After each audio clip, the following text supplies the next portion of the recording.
I want to personally thank Sheriff Hardwick for hosting us here today and for the hard work that you all do in our communities day in, day and day out to keep our community safe. So thank you on behalf of the state of Florida and Florida's cabinet. In Florida, we have led the nation in securing our border and protecting our citizens from the detrimental impacts of illegal immigration. Even when we had a president that failed the American people and allowed illegal aliens to enter our country with no recourse, de facto open border policies is what we are trying to undo right now, today, not only across this nation, but here in the great state of Florida. But fortunately, we have a president, a governor, and a legislature that is willing to fight back on what we had seen and what we had called the Biden border crisis. And last year, the American people spoke loud when they put President Trump back in the White House with a mandate, a clear and obvious mandate to fix the border and address the wide-ranging issues caused by illegal immigration. I am thankful for President Trump's commitment to protecting the American people and the resolve of this governor to follow through on his campaign promises to do what's right when it's coming to states fighting back on illegal immigration.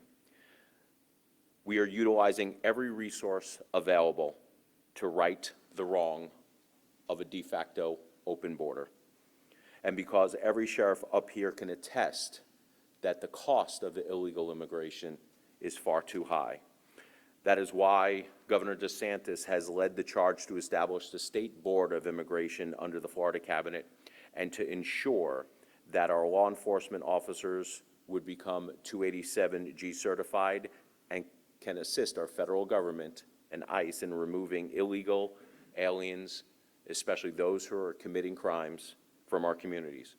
Florida has led the nation in fighting against the high cost of illegal immigration, and we are proud to continue our work with ICE, the Department of Homeland Security, and President Trump to ensure that our communities become safer every day. Today, I am here and I am proud to award over $1.8 million to support our sheriff's offices in their efforts to assist ICE with illegal immigration enforcement. The funds awarded today are through the State Board of Immigration Enforcement and are reimbursements for the 287G programs and equipment necessary to assist ICE in the enforcement of immigration laws, in addition to bonuses for the officers that are 287G certified and are assisting in all 287G operations. So we have some checks here. What I'm going to do right now is call up each one of the sheriffs. We are going to award them with the check. We'll take some pictures, and I will return to the microphone. Our very own Sheriff Hardwick from St. Johns County Sheriff's Office is awarded $1 million.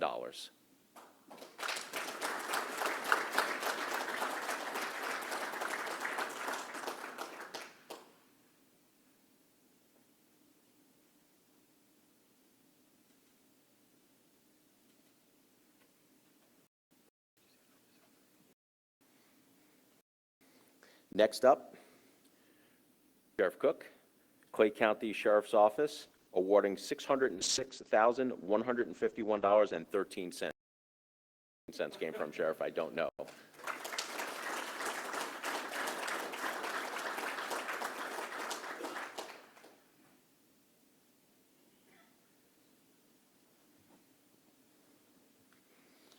Next up, Sheriff DeLoach, Putnam County Sheriff's Office, with an award of $108,384.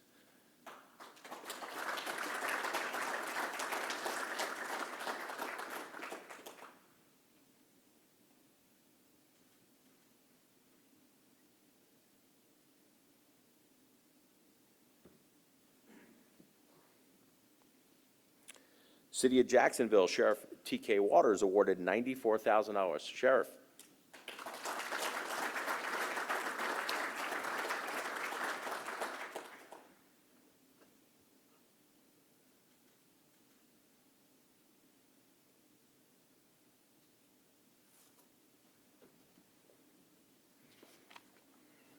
And last but certainly not least today, one of my favorites, Sheriff Smith, Gordon Smith, Bradford County Sheriff's Office, awarded $25,683. Not that you guys are not all my favorites. I know, hey.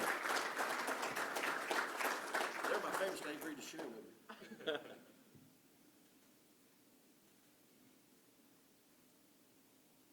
All right, let's get a big old group photo over. Stand up, we'll figure it out. These things stretch out. Why don't you guys line up in the front? I'll just peek over.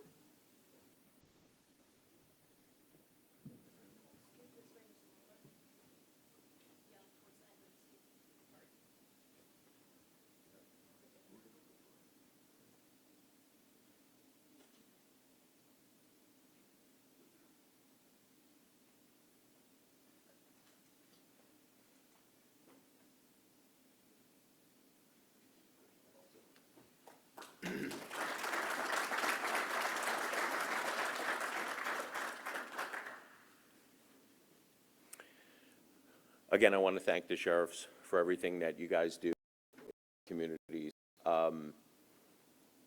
Look, I know how hard it is over the past couple of years without the leadership, the lack of leadership coming from the federal government flowing down. Over the past couple of years, it's been, very difficult to be in law enforcement as your profession. And I know firsthand what you guys go through.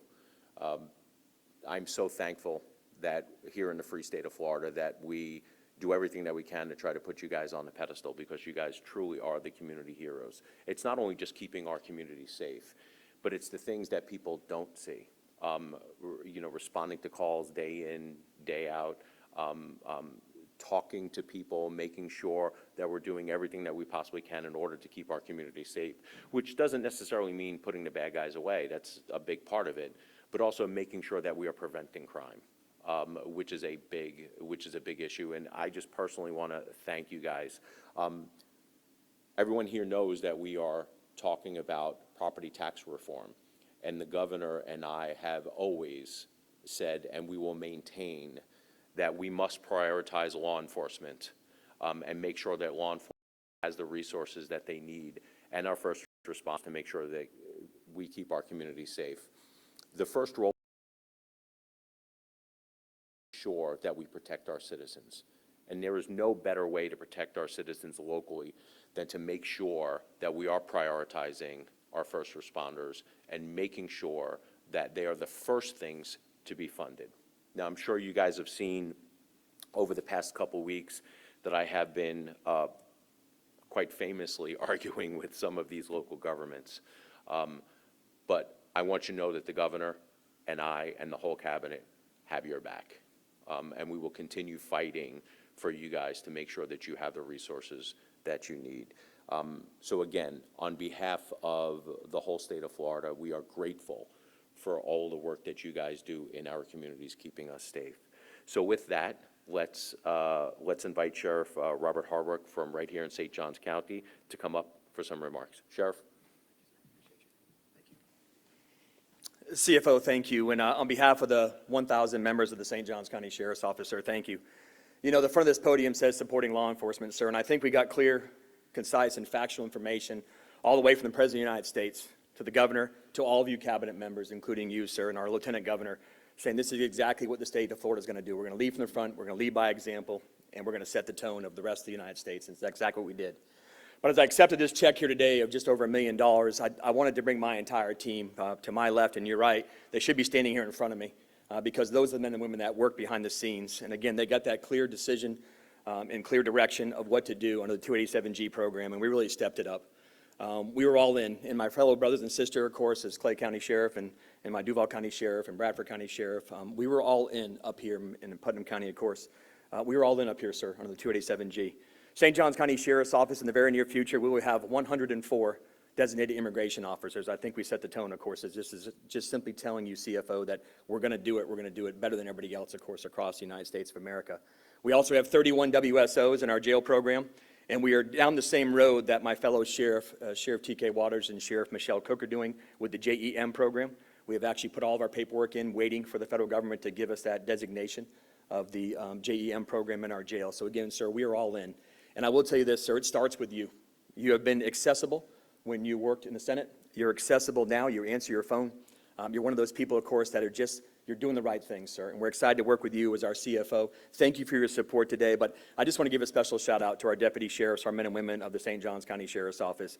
You were given a task with really not a lot of direction, and you exceeded the standards. You went above and beyond. You weren't given any direction besides just go do your job and do it to the best of your abilities. So to the men and women of the St. Johns County Sheriff's Office, we're going to increase technology with this $1 million with our LPR system, which I think is state-of-the-art as we speak today.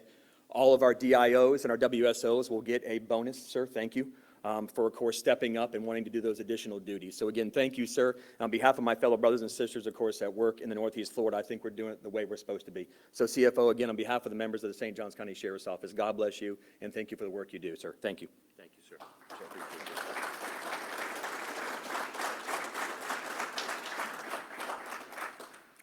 Thank you, Sheriff. Next up, Sheriff T.K. Waters, Duval County.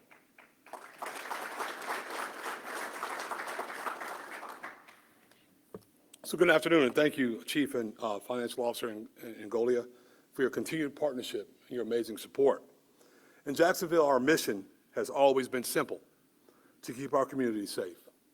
Every decision we make, every policy we implement, comes back to the core responsibility, or that core responsibility. And illegal immigration enforcement is no different. When individuals break the law to enter our country and then go on to commit crimes in our neighborhoods, it puts families, businesses, and our deputies at risk. And I want to commend the governor, the legislature, our CFO for taking this issue seriously and backing it up with real action, not just words.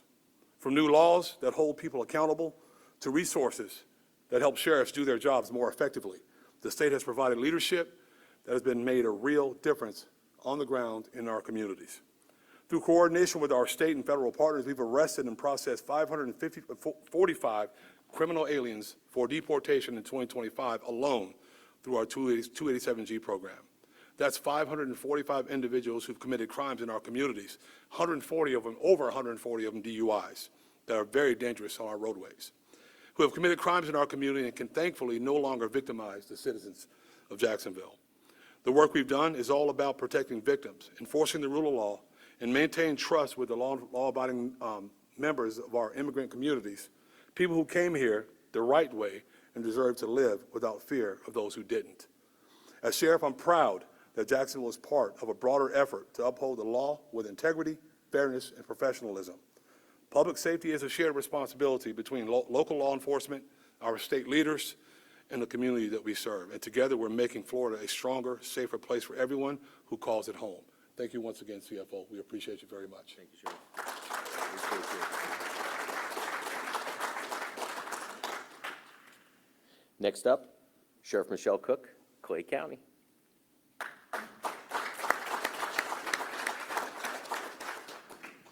Thank you.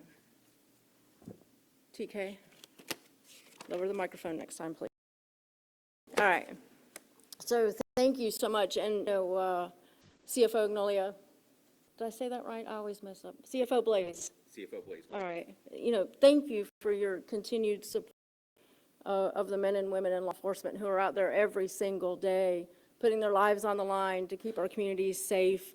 And like what was alluded to earlier, Clay County, Duval County, and 2 other agencies in the state of Florida have had the jail enforcement model for years, and where we would work with ICE on criminal aliens that were arrested on state charges, but we always felt like we were just sort of doing it on our own because there was not support, there was not funding to help us assist. But we know through our experience that more often than not, the illegal aliens that are committing crimes in communities are committing crimes against other immigrants who are here trying to do the right thing. So I'm relieved that the president and the governor and the cabinet and you, of course, are really seeing this for what it is. It's about protecting communities.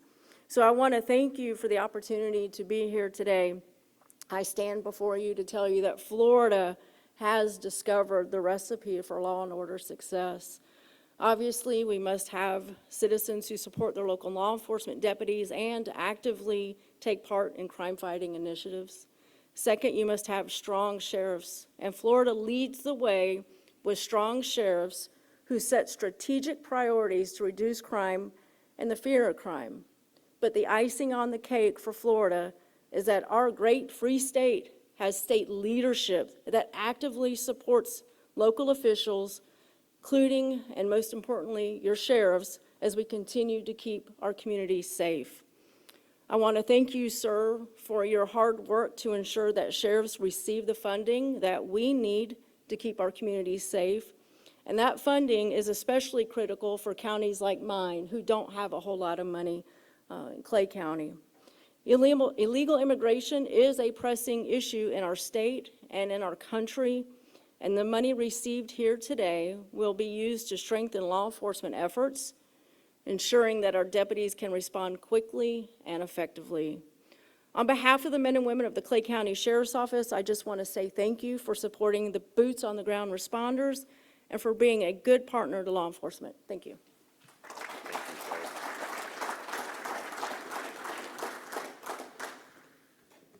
Sheriff? I'm just saying. Yes, sir. Won't happen again. Next up, Sheriff Gordon Smith, Bradford County Sheriff. I promise you I keep this to 15 minutes, so I wrote it down. Thank you. You really stepped up, not only what you did in the Senate, but when you come CFO, you did exactly everything you said you was going to do. So on behalf of the men and women that serve and protect and keep our community safe each and every day, thank you, and thank you for allowing us to have the governor for the great free state of Florida that we have, or we wouldn't be where we're at today, leading the nation. To you in the media, let me explain something to you. Law enforcement is not politics. It's protection. It's the foundation of every safe neighborhood and every free nation. The men and women of law enforcement proudly support our federal partners in their mission to enforce immigration law and remove those who enter our country illegally. This is not about division. It's about defense. Defense of the rule of law and the safety of our citizens that we took an oath to serve and protect.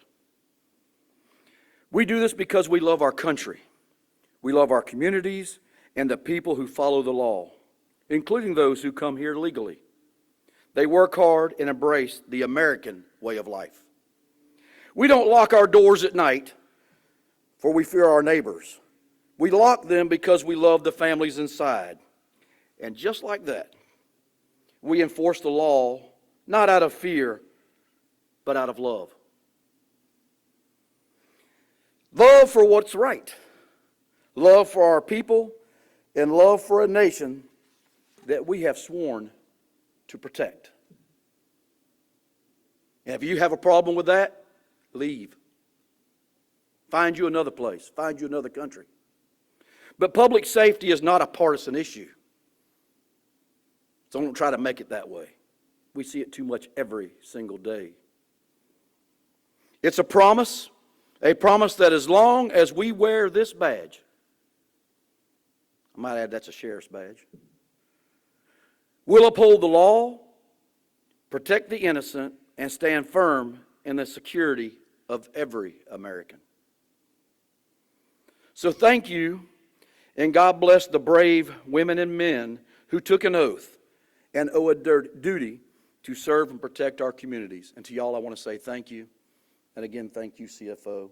And this will go to working with our federal partners to ensure we keep our communities safe. Thank you. Thank you, sir.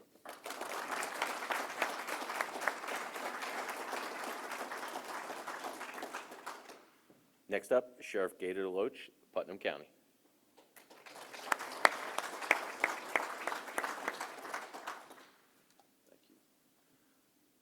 CFO Ingoglia, words are inadequate to express our gratitude for your support of law enforcement, not only here in Northeast Florida, but throughout the state. Florida has gotten it right with our immigration model. We see that it's effective, we see that it's working, and we can't say thank you enough for the unified support that we see not only from you, but from the governor, the State Board of Immigration, and the legislature. Just 4 years ago, Sheriff Smith and I had an opportunity to travel to McAllen, Texas, to visit the border with Congressman Kat Kamick and several other law enforcement leaders, and we saw firsthand the serious and detrimental impacts of illegal immigration. We witnessed firsthand where coyotes and human traffickers were taking young, innocent, small children and toddlers and tossing them in the water to create diversions so that illegal criminal aliens could be smuggled back into the United States where they had previously been deported for atrocities and crimes that they had committed against other human beings. And we left there absolutely defeated that day.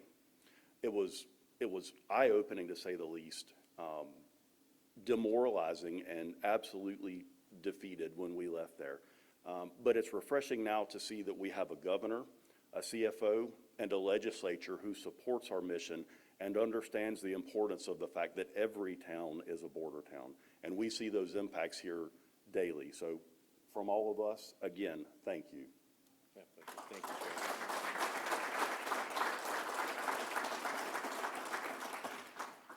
So just a couple of comments about illegal immigration, how we got here, and what we're up against. And I think everyone in this room knows what we're up against. But let's not forget that this is a problem that has been festering in the United States for the better part of 50 years.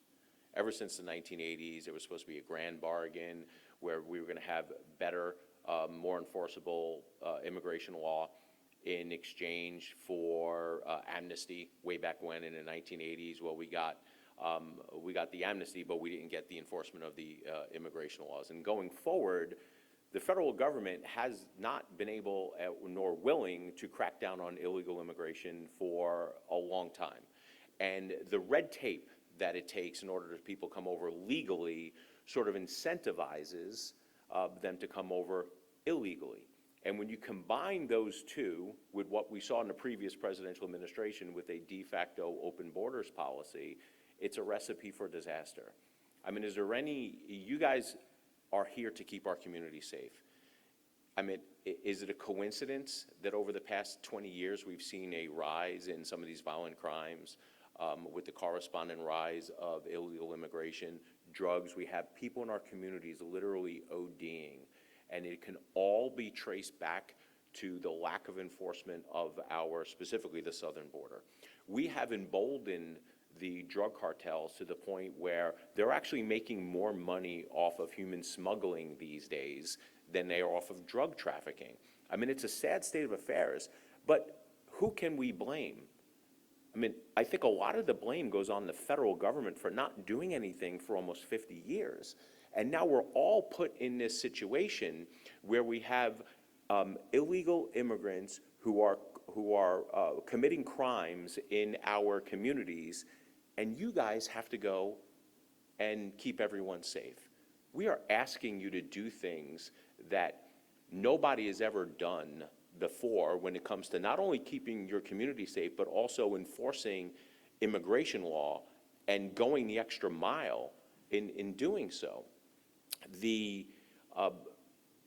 I'm constantly amazed at how much the state of Florida leads on a lot of issues. And this is no different than any other issue. Florida, by far and away, are leading on this issue. We've created a model here with the hard work of the sheriffs and law enforcement across the state of Florida that should stay in place for decades to come, for 50 years to come, because we do not know if the federal government is ever going to fix the broken legal immigration system. I am hopeful with Donald Trump in the office, but as you can see, there's a lot of people up there that are just trying to stand in the man's way to get good work done. But what's so special about what you guys are doing with the 287G program, it is institutionalized now. This should be the model for every 50 states going forward, because we do not know what the next administration is going to be, or the administration after that. You know, one thing that I know about government is that when a government program gets put into place, it's very hard to take away that government program. I would love for this 287G program to be expanded with the jail enforcement model. So this way, the state of Florida and the other 49 states can fight back and push back on the federal government if they do continue to not doing what they're supposed to be doing. But having said that, this president, it's amazing what he is doing. Just the sheer fact that that man is in office right now is serving as a deterrent. And what this governor is doing with you all supporting these programs is creating deterrent for people, criminal aliens, to settle in the state of Florida. So thank you. With that, more than happy to take any questions. If you have any questions for me or any one of the sheriffs, I'm sure they'll be happy to answer. Yes, ma'am. Hi, I'm Alexis with Action News. Are you able to speak on how many ICE arrests have been made in Florida for the last 6 months or even this past year? I don't, Sheriff, do you have any? I can speak for St. John's, I'm sure. We can have the sheriffs come up and relay those numbers. So just speaking for St. Johns County Sheriff's Office, and I can simply just speak based on what the data was, of course, as the beginning of the weekend. So roadside deportations in St. Johns County, we're at 710 since we started keeping the data, of course, on January 23rd of this year. And then out of the jail, of course, these are people that actually went to the jail for another criminal offense, and they were deported by, of course, Customs and Border Patrol out of our jails at 421. That's for St. Johns County. Sheriff T.K. Waters said his in his statements, of course. Yes, ma'am. Our office will be more than happy to aggregate some of the data with all the sheriffs here. So this way we can save time and get that to you. Sydney, if we can take care of that, that'd be awesome. Yes? Mr. Ingoglia, can you talk a little bit about two things? First, can you talk a little bit about the variable amounts that the sheriff's office is receiving? And are sheriffs and other law enforcement agencies across the state also receiving funds like these folks are? So I'll answer the second question first is yes, other law enforcement agencies are receiving the funds, and it's done by a formula of how many people they have in the program, how many they're trained, how much money they are expending. Because what we've learned with the federal government under President Donald Trump is that they are a willing partner to help with this. So it is not, it is incumbent on the federal government to help that if our communities and our taxpayers are going to basically pay for the enforcement of something that the federal government should be doing, then it's only right that the federal government help pitch in on that, and that's why you're seeing this money. Yes, sir. Just curious, when you guys disperse this money to law enforcement to help deportation and illegal immigration and stuff like that, was this planned in advance, or was this something you guys thought of recently? Like, how long was this thought to give this money to the sheriff's office? Yeah, look, I think this is something that's been in the planning since day one, the requesting of the money, because we know that the taxpayers, the local taxpayers, are initially footing the bill on this, but it's been a commitment from the federal government and President Trump to make sure that they are making the state whole, just like the money that we saw for some of these detention facilities. I know a lot of people were saying that the money would never come, but the money came, and that goes towards the commitment of the federal government to make us whole when it comes to this. So anytime, and over the years, the jail enforcement model, whenever there have been detainees that they've asked to be held by ICE, has always been reimbursed by the federal government. So this is just an expansion of those programs. Any other questions? Guys, I want to thank you for coming today. I want to thank you for making sure that this issue stays first and foremost on all of our radars. Sheriffs, I appreciate everything that you do in your communities. As you know, I am always available to you anytime, day or night. I'm just a phone call away. And for the deputies and the trainees that are in the room, thank you. You guys are going to make a difference. Your children and your grandchildren, I truly believe, are going to look upon this time and say that when it came to illegal immigration, boy, did the state of Florida step up. And it's because of you guys. So I appreciate you for everything that you do. Thank you, everyone. God bless everyone. God bless the great state of Florida.